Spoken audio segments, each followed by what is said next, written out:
So I talked to the head coach and I was like, I just don't feel like we can capture this. And she's like, well, this is what sells. Sex sells. And we're doing this with you. So this is the way it's going to be.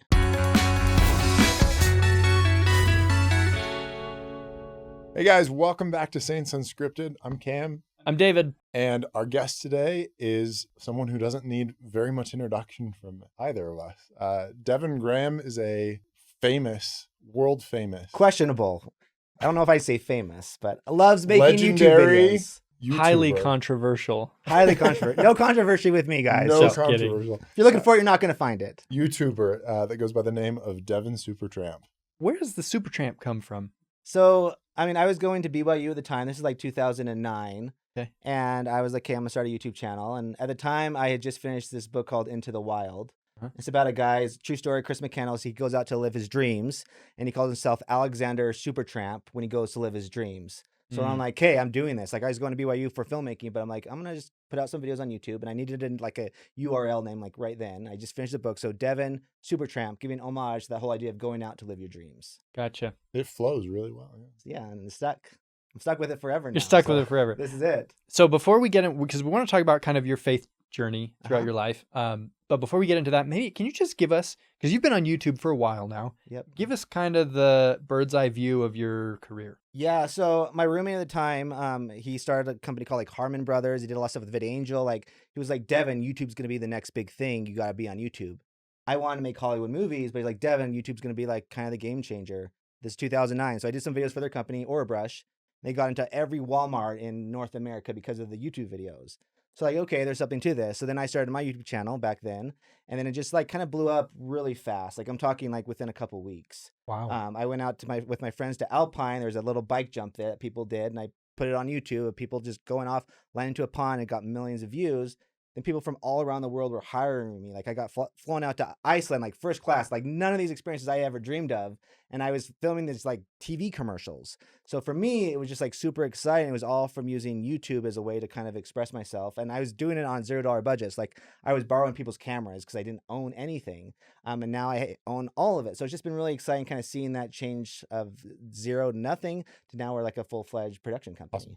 For the one or two viewers that aren't familiar with your channel, what could you give a brief summary of what you're... Yeah, so essentially we take everyday things and we supersize is kind of the way I like to describe it. So like everyone grew up doing rope swing, so we'll take a rope swing and make it a 400-foot rope swing, or a slip and slide, but we'll do that off of a cliff, or we'll do it out of an airplane. Like for us, it's just doing something that is relatable, but 10 times like bigger than what you would ever imagine. And do you participate in the videos, or are you just the filmmaker? I try not to participate because all that stuff really scares me. I usually have like the right people to do it, but I do like sometimes like, okay, this is potentially dangerous a little bit, so I'm going to do it first just to make sure that no one else gets destroyed. So I do like taking the hit first if it's potentially like that, but usually we bring in the right people for the right stunts. Awesome. So, okay, let's transition into faith. Yes. Because that's kind of a big part of your life. And I know a lot of people wonder, like when they see their favorite YouTubers, especially when they're Latter-day Saints, like what role does faith play in their life? Maybe, how's that been for you? Have you always been a Latter-day Saint? Are you a convert? I have been since I was baptized at 8. So Okay. yeah, I grew up in the church. My parents were LDS. I went on a mission. I went on my mission to Jamaica. I went to BYU, but it's like because of all this stuff that isn't why I'm LDS. Like I've studied the faith. I've dived deep in the faith. I went to seminary. Like I did everything to know for myself. And for me, it's like it's such a big part of everything I do because like from the beginning, it's like, okay, I want to make everything true to my faith. So it's like just like silly things. Like I've had so many alcohol companies reach out to me and said, Devin, we want to hire you. And we're talking like $200,000 budgets, like things like I would always like dream of. And they're like, Devin, we want to hire you to do these little commercials or big commercials. But it's for like Budweiser, all these. And I'm like, no, that's not who I am. That doesn't represent me. But with that said, I've had so many opportunities from like living my faith. And a good example is like Disney reached out to me. And one of the kind of stipulations was I couldn't have worked with an alcohol company for that project. So that was on the contract. So by doing this thing, by living this part of the gospel, I was blessed in this way for something else. So I've been able to kind of see it full-fledged. But for me, like living my faith is like crucial to what I do and what I create. And it's like I'm never like in your face, like religious with our videos. Like I just want people to know that you can be a member of the Church of Jesus Christ of Latter-day Saints and you can be cool, or at least pretend to be cool, you know. So for me, that's just been a huge part of all of it. How has it been for you trying to maintain your faith as your channels become more popular and you become more well known? Because I know I've seen it with other Latter-day Saint content creators and celebrities that sometimes the church just doesn't become a priority anymore. Yeah, so I kind of always go back as when I was a missionary, we're trying to help people live the word of wisdom, which is like abstaining from certain harmful drugs. And we were trying to help In a guy Jamaica. in Jamaica. Right. So they had like a lot of weed and marijuana, a lot of that type of stuff. And there's this guy that was just amazing, but we were trying to help him live the word of wisdom by giving up. His problem was cigarette smoking. And my mission president is like, well, Devin, why don't you smoke? And I was like, well, because it's not healthy. And he's like, well, what's the real reason? And he kept on like digging into it. And he was like, the real reason is at one point in your life, you decide to live that principle. So for me, as I kind of do anything, like I've already committed to living that principle, and I'm gonna do everything I can to make sure I live that principle.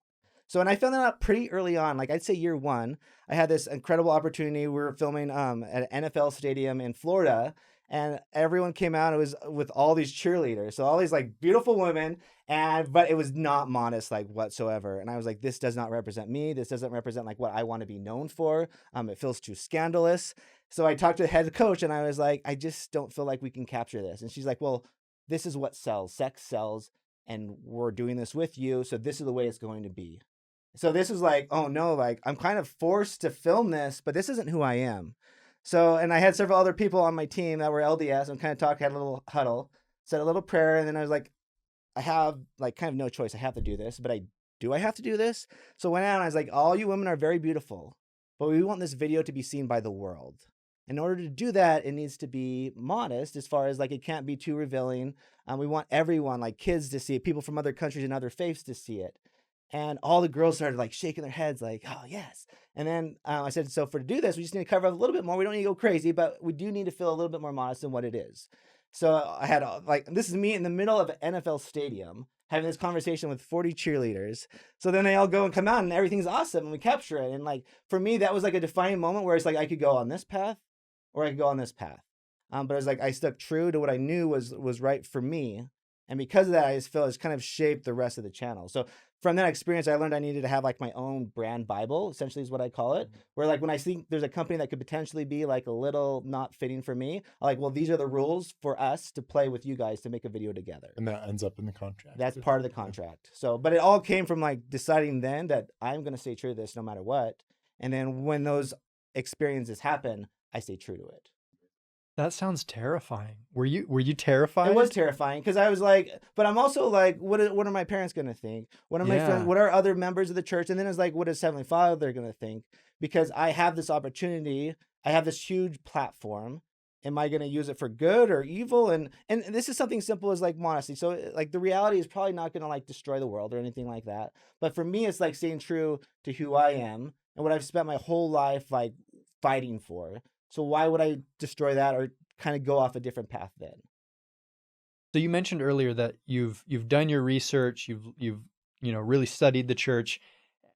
Has having faith always been easy for you, or has that been difficult in the past sometimes? I think faith is kind of like this roller coaster of like ups and downs. Because I feel like when I first got married, my wife is like gung ho, like everything the gospel. And then I would say more like kind of coasting. Like I'm going to church, reading my scriptures every so often. But my wife is like gung ho and like she's a 10, I'm like a 3 as far as like pursuing it hardcore. Yeah. But then I'd say honestly, even within the last couple of years, as I've seen like my friends and family, like different family members make different choices. And I'm like, I need to like, if this is fully true, I need to 100% invest in it. And I got to figure that out again. Cause like I've known and I got to figure it out again. I feel for me personally, now it might be different for other people. So, I mean, for me, like, I think everyone has like a little bit like of a faith crisis. For me, it was like, hey, I'm just going to read and study. And I just know how good and how amazing I felt by it. So for me, it's like, and our bishop recently, he committed, and I serve with the youth, with the teachers and the priests in our church group. He committed everyone to read the Book of Mormon. And I've had that commitment so many times. And I was like, whatever, like I've read it, so I'm not going to fully invest in it. But this time I was like, I'm going to invest in it. And like, we have 3 months to read the Book of Mormon. Like in 1 month, like I feel like I'm close to being done. And I've just like anywhere, like even driving here, I'm listening to the Book of Mormon. Everywhere I'm going, I'm listening to the Book of Mormon. And for me, it's changed and it's shifted something where it's like I know this is true, and I'm doing everything I can to live. So this is like a longer answer to the question. You're good. It's definitely a roller coaster, but I feel I'm the happiest and the most peaceful when I'm diving into it. And my wife recently, she said we were on a walk. She's like, Devin, I know the church is true just by seeing how when you've dived into the Book of Mormon, how you are different, how you're a better dad, how you're a better husband. So it's been really cool kind of seeing that from like someone else's perspective. How'd you and your wife meet? I was asked to speak at BYU Hawaii. It was a bunch of like social media influencers. And I spoke at an assembly, and she was in charge of interviewing me. So she interviewed me and like, this girl's rad. And then one thing led to another, and now we're married with 2 kids. So That's awesome. So you mentioned earlier that you've had kind of some friends and family that have kind of stepped away from the church, and I think that's a lot of people relate to that these days. It's different when someone, a stranger online is challenging your faith, but then when you have a friend or a family member step away, like that hits different, I think, sometimes, and it's you kind of have to take a step back and really evaluate yourself and where you stand. How have you navigated that kind of a scenario, or is that not applicable to you? No, it's 100% applicable. Okay. And luckily, like any immediate family is amazing and strong, and like we're all like cheering each other on. It's a lot of like people like cousins, aunts, and uncles, like a lot of like secondary family, I guess you'd call them, or something like that. And it's people I grew up going to church with. So like from when I can remember going to church, like we were going to church together. And then I'm seeing drastic things fall apart for them though too. Like I hate to say like how real it is, but it's like when they fall away from the church, I'm also seeing how their lives are destroyed. Divorces and all these other families falling apart and stuff like that. So it's almost like the writing's on the wall as far as like by having the gospel part of your life, how it keeps you grounded and it keeps your family connected. So it's for me, it's like I want to do everything I can to not lose my relationship with my wife, with my family. And part of that for me is just like diving into the scriptures, diving into the Book of Mormon, and not just like reading it, but like understanding it and applying it to your lives. So it's been heartbreaking for me, but also I've like had peace because it's like I'm doing what I know is right. Okay, so there are so many Latter-day Saints in Hollywood and with these public lives that feel like they have to separate their spiritual side from their public side. You've leaned into the opposite, and you've made it very, especially on your Instagram, you've made it very clear that, and very outspoken about the church, and you reshare President Nelson's posts and all of these things. Does it ever worry you that could have a negative impact on your career? And what do you do about that? Yeah, so I've had this talk with other LDS that are also like members of the church that are also social influencers, and a lot of them are saying like, I'm not sure if I should post. Like, it is a real thing. It's really scary. And it was actually like someone gave like a lesson at church a couple of years ago, and one of the things they talked about is like when you die, if people were to like look through your life or look through your feed, is kind of like the reality. Are they gonna know that you were a follower of Christ? Man, like hit me really hard. Like at the end of my life, and I like started going through my feed, and I was like, I'm not sure people would they know I'm a good person. They know I'm like kind of living the gospel, but do they know that I am a member of the Church of Jesus Christ of Latter-day Saints? And then do they know that I'm proud to be that? So I think that was kind of like a thing that kind of shifted my mindset, where it's like at the end of the day, all this other stuff doesn't matter. What matters is I've had this opportunity to be a voice, and if I'm not a voice for good and standing up for what I know is right, what I know is true, then I feel I've kind of failed. So for me, it's like, and I think like Chris Pratt, I'm going to say him, he's not a member of the Church of Jesus Christ of Latter-day Saints, but he gave this amazing like speech in front of like this huge award ceremony. And the whole thing was like, God is real. God loves you. And this is like a Hollywood star. And I also remember like hearing that was also another like catapult of like, here's this amazing human being, but he's also pushing God, not necessarily LDS, but the way he did it was like such an organic way. And I was like, I want to be like that for the Church of Jesus Christ of Latter-day Saints. Like, I know this is true. I've fought my whole life for this. So why wouldn't that be a part of it? Even if that does hurt me a little bit with potential opportunities because I know it's true and correct, I feel it's my obligation to do Well, so. I think doing it in a way that doesn't feel forced and feels really organic, like you said, is the key. And I think too, for me, it's what I've realized is with the people I look up to that have been vocal about it, it gave me courage of like, oh, they're doing it, I can do it too, and I should do it too. So for me, like, I also want to inspire other people that are like kind of on the fence that like, oh, well, Devin's doing it and he's living it, so shouldn't I do it with the 10 followers I have or whatever it is? Like at the end of the day, like, so for me, it's just like I have to do it. Well, I think that's an important message because I think there is kind of that perception among Latter-day Saint youth that, I mean, I know this affected me when I was younger, was just the thought that like, I'm a Latter-day Saint, I'm a religious minority. People don't generally like the Latter-day Saint faith. That's going to be an obstacle for me, like professionally, or if I, show my face publicly on, podcasts and stuff. But I love that you're kind of setting the example that that's not necessarily true. But that leads to the next question is, have you faced backlash because of your faith? Maybe either institutionally, like from potential job opportunities, Clients. or just clients, or just from people online that are I mean, I hate the reality for me, and I mean, hopefully nothing happens to change this, but like it's given me, I think, more opportunities, and I feel it's given people more courage where people have reached out to me. I've seen nothing negative happen for me being vocal about what I know. So for me, it's just like, I love it. It's easy.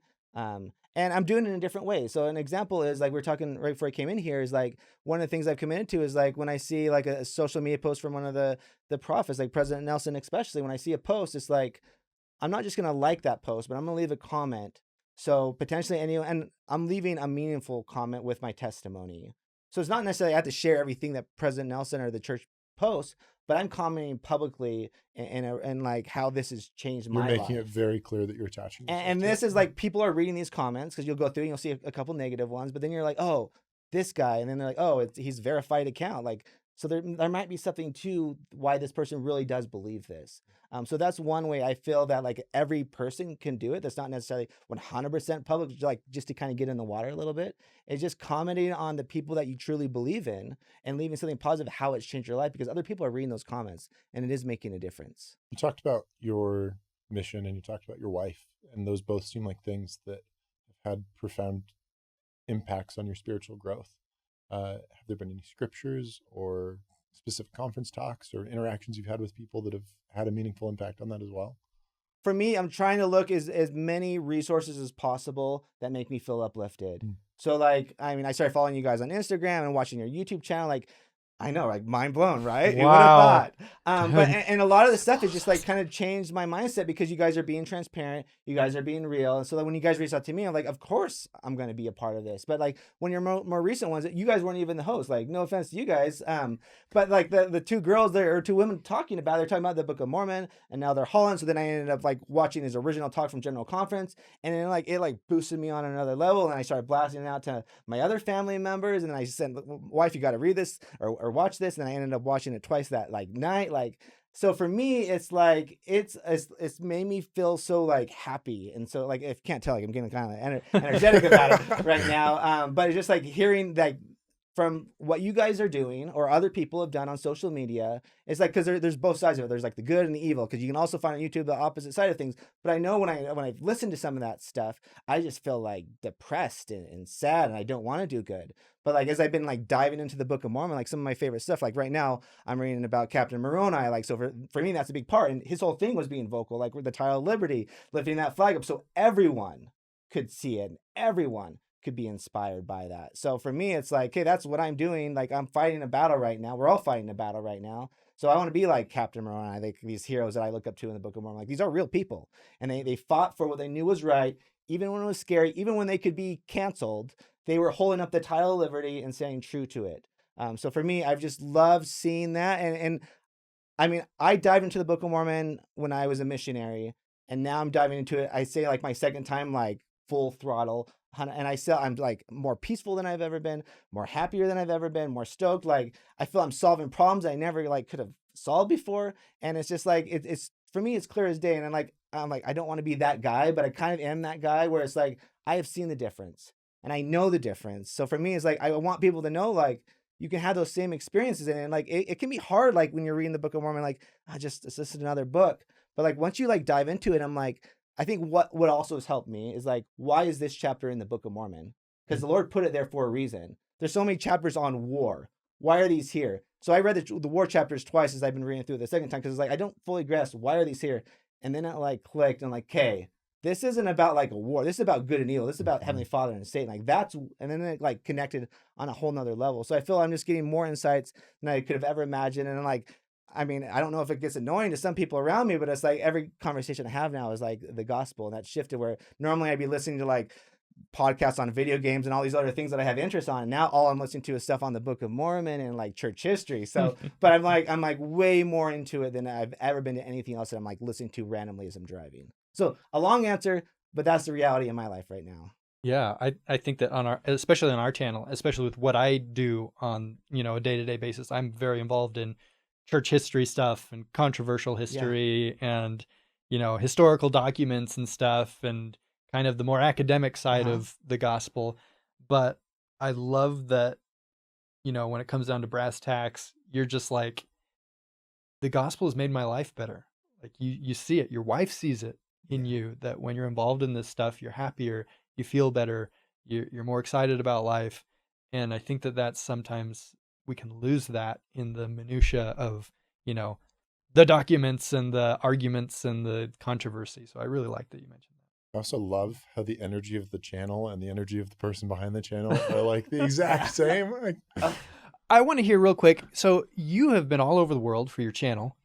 How have you, like, do you just go to church wherever you are in the world? What does that look like, or what has that looked like? Yeah, so I've gone to church all around the world. We used to do it where we'd actually hold firesides in some of these places. Oh, cool. So like we held, because we're in New Zealand for a couple of weeks, so we held a big one with our team in New Zealand. How many countries have you been to? 50 give or take countries, and more, a lot of those more than once kind of thing. But like we held a big one there. We held a big one in Guatemala where the whole chapel, whole stake center was completely full. And like one of the guys told us he traveled 10 hours to be there. And this was like, because most of our audience isn't members of the Church of Jesus Christ of Latter-day Saints. So most of these people weren't members of the church. And one of the guys on our team, Parker, he would have to translate everything because I don't speak Spanish, but he served his mission in Honduras. And then like several people like got baptized from these experiences. So it's been like really fulfilling, like having those experiences. But also like last year we were in Uzbekistan, which is like a Muslim focused country, and completely like you don't really talk about Christianity. But like when we were there, like he noticed that like we would do certain things a little bit different as far as like with the word of wisdom and other things. So the whole time was a gospel conversation. And at the end, we're talking like the last day, he's like, Devin, we've been with you the whole time. You guys have been living your faith. Like he's like pointing this out to us. And he is like, I would love for me to say the prayer to bless the food, and then I'd love for you to say your Christian prayer to also bless the food. So it was just like two countries and a Christian and a Muslim, two groups of faiths, understanding, respecting each other's beliefs because we're both living our beliefs. And we got to have like that spiritual experience together. So for me, it's like we've had these incredible experiences all around the world from just standing up and living the gospel, and not necessarily preaching the gospel, but just by living the gospel. I've been to not nearly as many countries as you have, but the ones that I have been to and have gone to church in, it's been the same, really, essentially the same feel, same spirit, even if it's in a different language or if the floor is tiled instead of carpeted. Has that been true in your experience around the world? Oh, completely. Like I just remember going to Iceland, we had translators there, but it was just like the same feeling was there, the same like lessons. Like I knew what the lesson was going to be taught because we have it like on our phones, in the handbooks and everything like that. So it's the church runs the same in our church. Probably the same floral couch in every building around the world. A lot of ours are like more third world countries, so it's a little bit different. Like we went to Easter Island where there's 5,000 people on the island and like 10 members of the church. So it's a little bit different. Like they don't necessarily, it's more like meeting in someone's house, but we've had those type of experience, but the feeling is exactly the same. And the way the members act is exactly the same. And the way you're like brought in and the way you're loved and fellowshipped is the same. And that's really what the church is. It's not the building. Yep. It's just like you have a home wherever Everywhere you go. A lot of our viewers, they're generally younger viewers. A a lot of them may be struggling sometimes with their faith or with friends or family who have departed from the faith. What advice would you have for them, or even for people who are just learning about our faith for the first time? I know those are two very different questions, but tackle whichever side you want, or both. Yeah, I mean, I've been diving into the Book of Mormon, especially within the last couple months. And for me, I was like, if you want to know more about the church, if you're struggling with your testimony, it really comes down to just reading the Book of Mormon, because I feel closer now than I've ever felt in my life to Christ. Like, I don't get too emotional, but I do feel emotional about it. But like, I feel the choices I'm making are closer to Christ, and it all has to do with the Book of Mormon, for me. And it's just like any questions of people having doubt on this or that, I'm like, it resolves it so clearly and so precisely, and you feel it. So if you're struggling with your testimony, like if you're thinking of leaving the church, for me, I was like, if anyone thinks about leaving the church, just read the Book of Mormon one more time through and listen to what it teaches, and then make that decision.